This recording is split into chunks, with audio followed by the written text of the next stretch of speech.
Welcome back, everyone. We're here in Chapter 4 in Section B, where we're going to continue our learning about nomenclature. So in the last video, we learned how to tell the difference between molecular compounds and ionic compounds by looking at their formulas. We also learned how to name molecular compounds. In this video, we're going to learn how to name ionic compounds. So let's go ahead and get started. First, a quick refresher. An ionic compound is a compound that contains both metals and nonmetals. We also call ionic compounds salts. Now, right here in the notes, I've written down the instructions for how to name an ionic compound. But what I want to do in this video is go through the process with you and introduce the various parts of the rules. And then at the end, they'll all sort of fit together. So writing the name for an ionic compound is very similar to what we did with molecular compounds, except we're not going to be using Latin prefixes to describe the number of atoms. Instead, we're going to simplify the process in a number of ways. First, we're going to look at the formula and find the metal and the nonmetal. So here we have magnesium and we have chlorine. What we're going to do is write the name of the metal. So for instance, magnesium. Then we put a space after that metal. Now we're going to write the name of the nonmetal, but just like we did with molecular compounds, we're going to modify the ending of that nonmetal. Specifically, we're going to replace the ending with this IDE suffix, the "ide" suffix. So for example, we saw earlier, chlorine can be modified into chloride. And that's it. That's the name of the ionic compound. It's just metal followed by the nonmetal with an IDE suffix. To help you remember this, you can remember that when you're naming simple ionic compounds, to call them metal nonmetallides. That's it, metal nonmetallides. So let's take a look at some examples and see how that works. I'm going to write down 3 different formulas, and we're going to go through the first 2 together, and then I'm going to have you pause the video and try the third. But again, at any point in this, if you want to just pause the video and try it kind of a step ahead of me, that's always a good idea to do. So first, let's try this one with the formula Li and Br. Okay, so the first step is we need to know what are the names for these different symbols. We have Li. That's lithium. That's our metal. So let's write down lithium, and then we have our nonmetal. Remember, we're going to write down metal and then nonmetallide.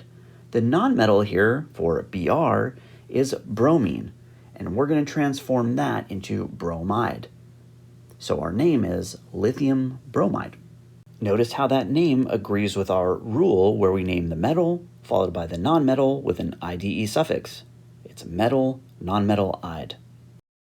Let's try another one. How about for the formula Ca and then S? All right, so what do we do with this? Well, again, we first notice this is an ionic compound. I know that because the first element here, Ca, is in the second group. That's one of the metals. So if it's one of the metals, I'm going to write this as an ionic compound. And when we write ionic compounds, again, the first thing we write is the name of the metal. What metal is Ca? That's right, it's calcium. So we have calcium, and then we need to write the name of the nonmetal, but with an IDE suffix. Let's take a look at this S. What's that called? That's right, it's sulfur. So sulfur is the nonmetal. We need to give it an IDE ending. It becomes sulfide. So our name is calcium sulfide. That again follows our rule, the name of the metal, followed by the nonmetal with an IDE suffix. Metal nonmetallide, calcium sulfide. All right, let's try another one, and this time it's a little bit different. We have the symbols Na and then the symbol N, but there's a subscript 3 after the Na. What do we do?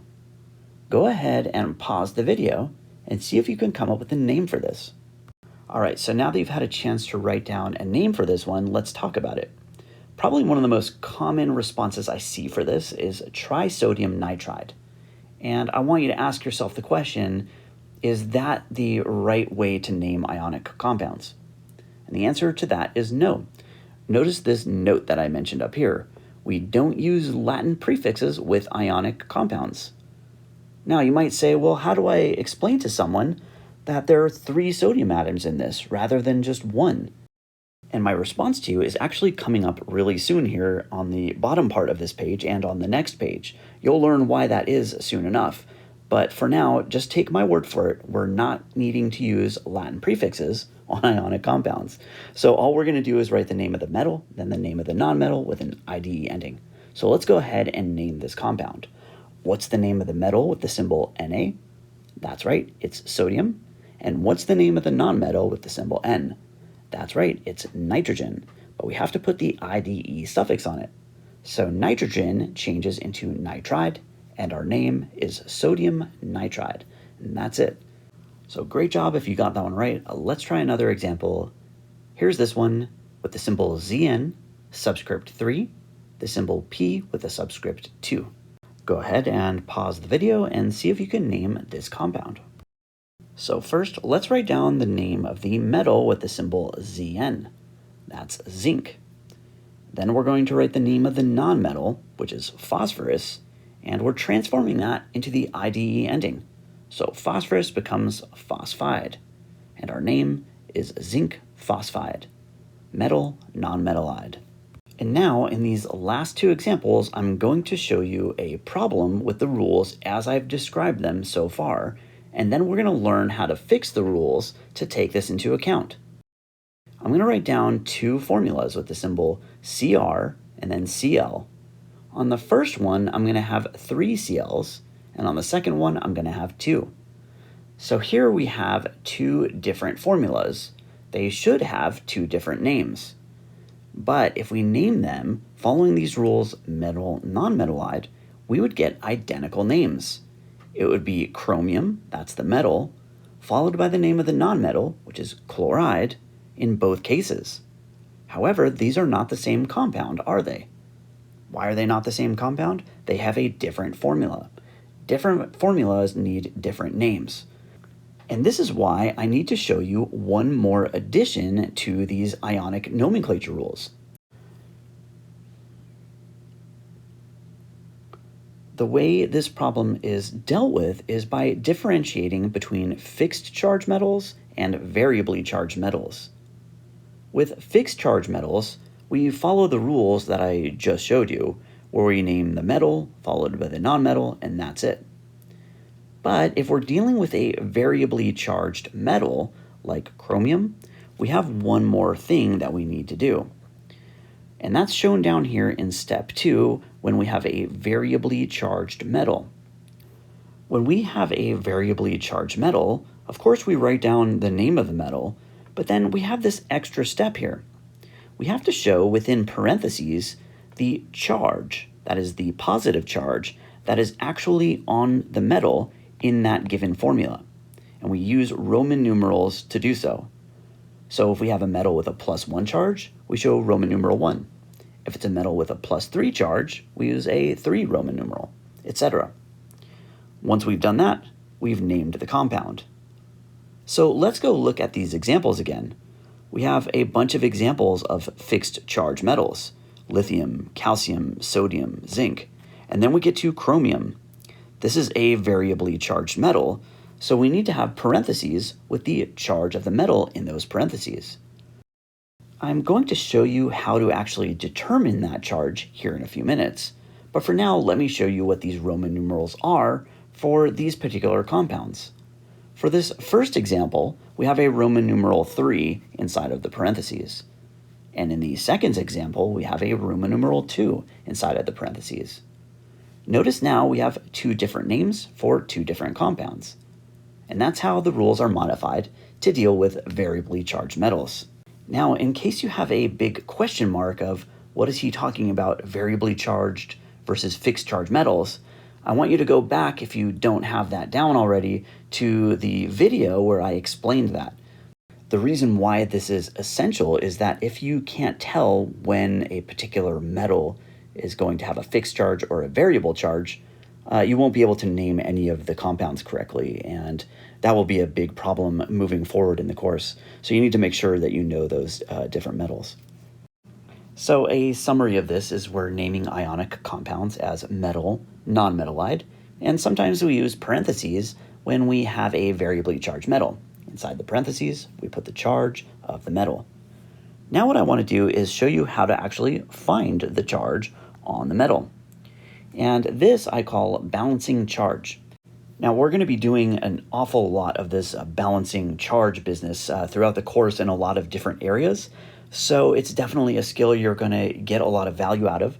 And I want to take some time and go through it step by step with some examples. If you ever need to refer back to the like a description of it, I have the steps written out here. But definitely, I think it's easier to learn it seeing the examples, listening to sort of me walk you through the process, and then try some out as well. So let's go to the next page, do some examples, and I can teach you balancing by charge. So here on this page, I have a number of examples of ionic compounds containing variably charged metals. So when we name variably charged metals in ionic compounds, we need to determine the charge on the metal. So as a part of this process, you get to learn that balancing by charge. So let me show you sort of the method I use, which is called the balance sheet method. Now this balance sheet method is really useful in a lot of areas other than just nomenclature in chemistry. So if you get this down now, you're going to get a lot of value out of it for the rest of the course. It's going to make things a lot easier for you. So let me show you how the process works. The first thing that I want you to note is that in any of these cases, we have a formula written with a combination of metals and nonmetals, but importantly, that formula tells us that we have a zero charge after all is said and done. That means all of the positive charges and all the negative charges inside of this thing have to add up to zero. So I want you to keep that in mind. That's what we're sort of balancing here, balancing to zero. So let me walk you through the process of what I do with something like this first formula, which has a single iron atom and 3 chlorine atoms. The first thing that I do is write down all of the metal atoms in a single column. So we have a single iron here, so there's only one, that's just Fe. And then next to it, in a second column, I'm going to write down all of the nonmetal atoms that I have, and I have 3 chlorine atoms here. So I have a Cl, and then another Cl. And that's pretty much how we get started with this balance sheet method. We have 2 columns. The column on the left is where the metals go, and the column on the right is where the nonmetals go.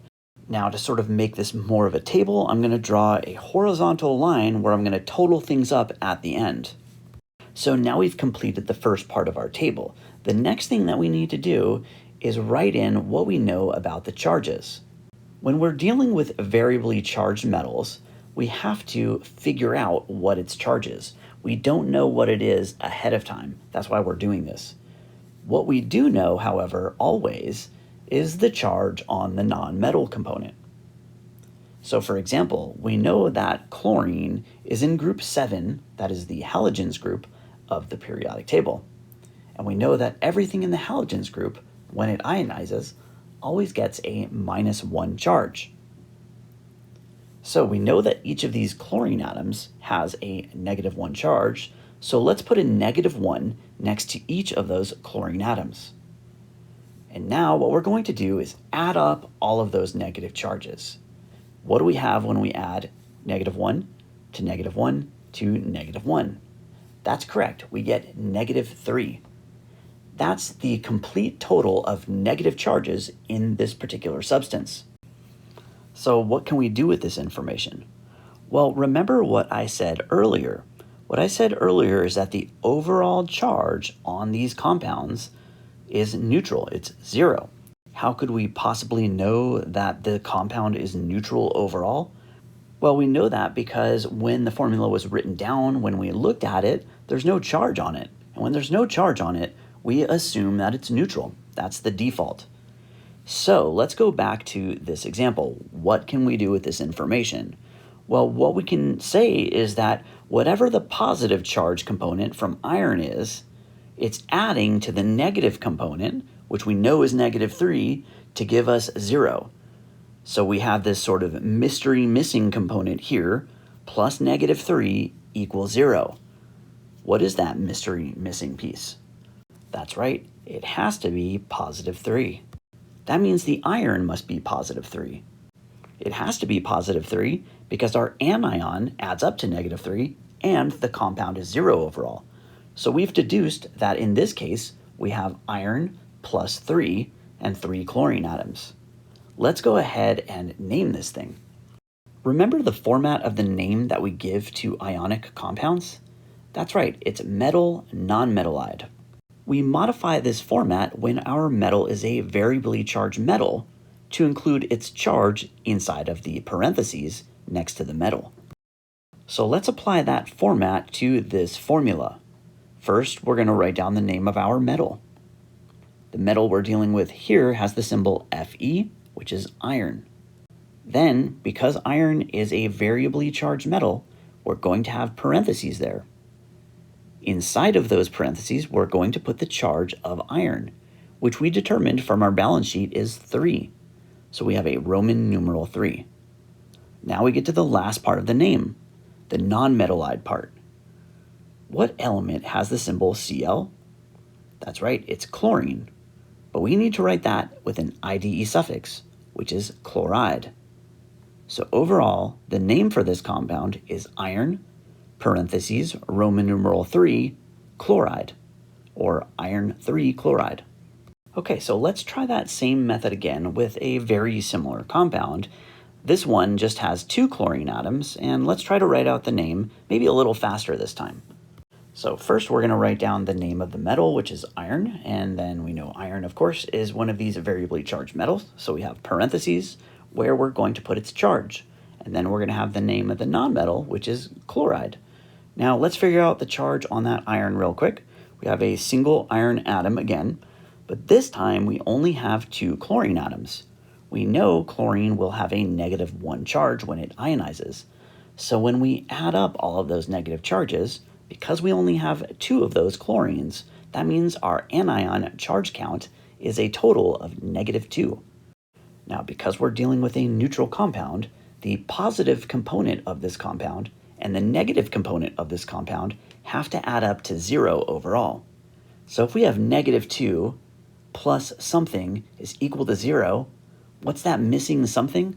That's right, it's +2, which is the charge on iron. So we can finish our name here by putting the Roman numerals 2 inside of the parentheses, and this is iron 2 chloride. All right, let's try the next example. Now, this next example here, where we have the symbols Pb and O with a subscript 2, this example is a little bit more complicated than the previous 2 that we just looked at. So that's why I want you to pause the video for a second, and I want you to attempt this on your own.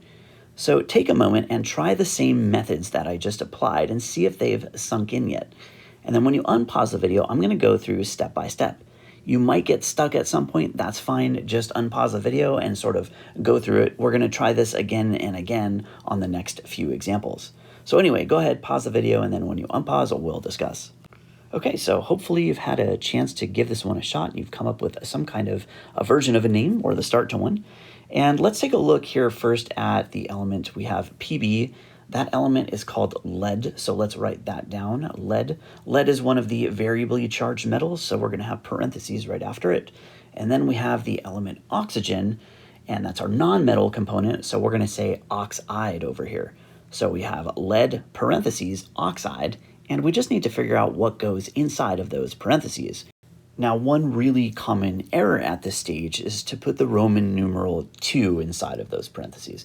That's not what goes in there. It's not the subscript on the oxygen. That isn't what we're talking about. What goes inside of those parentheses? That's right, the charge on the metal. So we have to figure out the charge on the metal. Let's set up a balance sheet. We have 1 lead atom and we have 2 oxygen atoms. And we know oxygen is in group 6 of the periodic table. What does that mean as far as its charge goes? That's right, group 6 elements always form a -2 charge, right? They're 2 spaces away from the noble gas column, which is a 0 charge. So if each one has a -2 charge, what's our overall negative charge amount? That's right, it's -4. Now, because we have a neutral compound here, what that means is our positive component of the charge and the negative component of the charge have to sum to 0. So the positive part, the negative part adds to 0. If we have a -4, what's the positive part have to be? That's right, it has to be +4. And we only have 1 lead atom, So all that +4 charge is on that lead. That means we have a lead 4 oxide. And if you got that one right, great job. Let's try out the next example. Again, go ahead and pause the video, and then when you unpause, we'll go through this together. So here we have another example of an ionic compound with a variably charged metal. We have this metal Hg, which is mercury, and then we have oxygen, and it's got to have that IDE ending, so it's going to be oxide. And because we have a variably charged metal, we have parentheses where we will indicate the charge on the mercury. Let's go figure out what that charge is. My balance sheet only has one mercury atom and one oxygen atom. Oxygen, as we saw in the previous example, is in group 6, and that means it has a -2 charge. So we have a total of 2 negative charges that we're adding with our positive charges to get a neutral compound. So how much positive charge do we have? That's right, our total positive charge here is +2. That means all of that +2 charge is on the mercury atom, and our name is mercury 2 oxide. Great job if you got that one right. Let's try this next example here. Go ahead and pause the video and see if you can derive the name. Following the same format, we have iron and oxygen. So we should have iron with parentheses because it's a variably charged metal, and then oxide. And inside that parenthesis, we need to show the charge on the metal. So let's set up a balance sheet. This is an interesting one. We have 2 iron atoms and we have 3 oxygen atoms. What's the charge on each of those oxygen atoms? That's right, it's -2. So how much total negative charge do we have? That's right, we have -6. So what does the positive charge amount have to be? That's right, it has to be +6 to balance out the -6 charge to give us a neutral compound. But we have 2 iron atoms. What's the positive charge on each of those iron atoms if overall we have 6 positive? That's right, it has to be +3. So here we have a +3 charge on each of our iron atoms, and that accumulates to a total of 6 positive charges. That +6 charge is balancing out with our 6 negative charge to give the neutral compound overall. So if we want to specify the charge on each iron atom, we need to make sure that we specify it's 3, because that's what each iron's charge is. And that means our name is iron with a Roman numeral 3 oxide, or iron 3 oxide. That one's a little tricky because it's the first time you've seen more than one metal in the formula. Let's try another one of those. Go ahead and pause the video and see if you can set up this balance sheet and get the name. I'll start by writing out the name of the metal here, which is copper, and then the name of the nonmetal, which is nitrogen, but that's modified to be nitride. And because copper is a variably charged metal, we'll write parentheses next to copper and figure out what its charge is. Our balance sheet has 3 copper atoms, 2 nitrogen atoms, and we need to place the charges on each of those nitrogen atoms. If we look at nitrogen on the periodic table, it's in group 5. That means it has a -3 charge for each nitrogen atom. That means we have a combined 6 negative charge on the anion side of this thing. What about the positive side? How many positive charges do we need to balance out with that 6 negative? That's right, we need 6 positive charges. But those 6 positive charges are being brought to this thing by 3 copper atoms. So what's the charge on each copper atom? That's right, it's +2. If each copper has a +2 charge, that gives us 6 positive overall, which balances our 6 negative.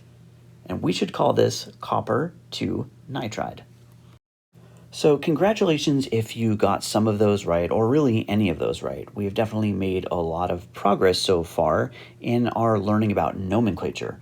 We've learned how to name molecular compounds, and we've learned how to name some ionic compounds.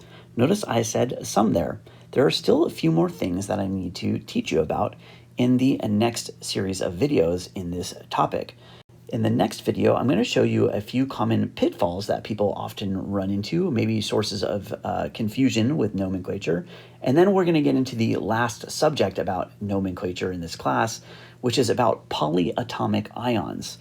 And polyatomic ions often are really, really confusing for beginning students in chemistry. So you definitely want to make sure that you're fresh and ready to go on that video.